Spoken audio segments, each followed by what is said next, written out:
السلام علیکم ورحمۃ اللہ وبرکاتہ۔ تمام احباب کو ڈوگو کی جانب سے خوش آمدید۔ امید ہے آپ سب خیریت سے ہوں گے۔ پہلے ناظرین، پاکستان ٹیلی ویژن نے دریش ارتغرل کی 34ویں قسط نشر کی، جس میں ہم نے بہت ہی پیارے پیارے سین دیکھے، جن میں سر فہرست ارتغرل کا بامسی کو ڈانٹنا اور اس کا یوں اداس ہونا، اور ان کی آپس کی محبت، گندوگتو اور گنچاگل کی بڑھتی ہوئی دوستی، تورالی کی میٹھی میٹھی باتیں، سیلجان خاتون کا گوگچے خاتون کو مارنا، گوگچے خاتون کی غداری کا ارتغرل کو پتہ چلنا، اور وہ ایک بار پھر حلیمہ سلطان اور دل دمیر کو ساتھ لے کر گیکلی کے غار میں چلا جاتا ہے۔ سنگر توکن زندہ ہے، یہ معلوم ہونے پر گندوگتو کا حیران ہونا۔ توتکن اور منگولوں کی لڑائی میں نویان کی طرف سے بری طرح زخمی ہو کر توتکن کا گڑھے میں گر جانا، کیا وہ زندہ رہے گا یا مر جائے گا؟ گمشتکن کو پتہ ہے کہ ارتغرل بے گناہ ہے۔ جرگے میں قبیلے کے سرداروں کی جلی کٹی باتیں سننے کے باوجود گندوگتو اور کرکت بے کا ارتغرل کو بے گناہ ماننا، اور اس وقت ارتغرل کی پیدائش کا واقعہ کرکت بے کی زبان سے بہت ہی اچھے انداز میں سنایا جانا۔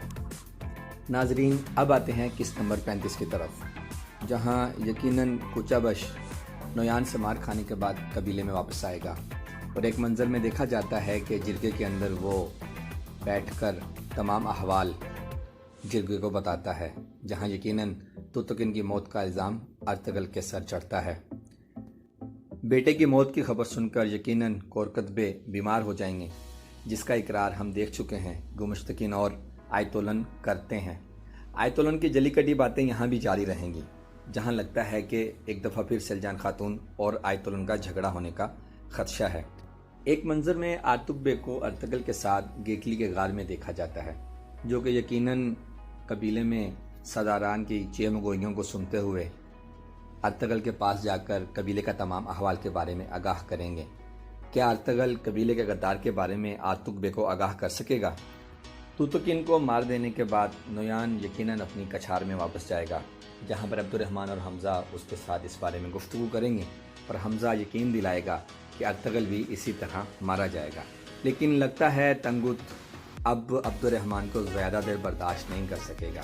کیا عبدالرحمن کی زندگی کے دن بھی گنے جا چکے؟ اس منظر کو دیکھ کر لگتا ہے کہ قبیلہ حالت جنگ میں ہے۔ اب دونوں قبیلوں میں یقیناً کوئی جھگڑا سر اٹھائے گا۔ یہ شخص کون ہے کہ جس نے کوچہ بش کی گردن پہ چاقو رکھا ہوا ہے؟ کیا ایک دفعہ پھر گندوگتو اور ارتغرل ایک دوسرے کے ساتھ جھگڑا کریں گے؟ ان معاملات کو دیکھتے ہوئے لگتا ہے کہ گمشتکن اپنی بہن آیتولن کے ساتھ مل کر کرکت بے کی بیماری کا فائدہ اٹھاتے ہوئے قبیلے کی سرداری ہتھیانے کی کوشش کرے گا۔ کیا حلیمہ سلطان اور دلی دمیر کونیا جا سکیں گے یا واپس قبیلے میں آ جائیں گے؟ ناظرین، سیزن کی شروعات سے لے کر اب تک ارتغرل کو مشکلات میں دکھایا گیا ہے، جس میں پہلے منگول، پھر سلجوقی سپاہی، سلجوقی کماندار کی موت، اب توتکن کی موت۔ کیا ارتغرل اپنے آپ کو ان مشکلات سے نکال پائے گا، یا یہاں بھی اس کی مدد اس کے شیخ ابن العربی ہی کریں گے؟ یقیناً آنے والی ایک ساتھ بہت کچھ ساتھ لے کر آئیں گی۔ تمام دوستوں سے گزارش ہے، ویڈیو پسند آئے تو اسے لائک کیجئے، شیئر کیجئے، ہمارا چینل سبسکرائب کیجئے اور بیل آئیکن کو بھی دبا دیجئے۔ آپ سب سے دعاؤں کی درخواست ہے۔ السلام علیکم ورحمۃ اللہ وبرکاتہ۔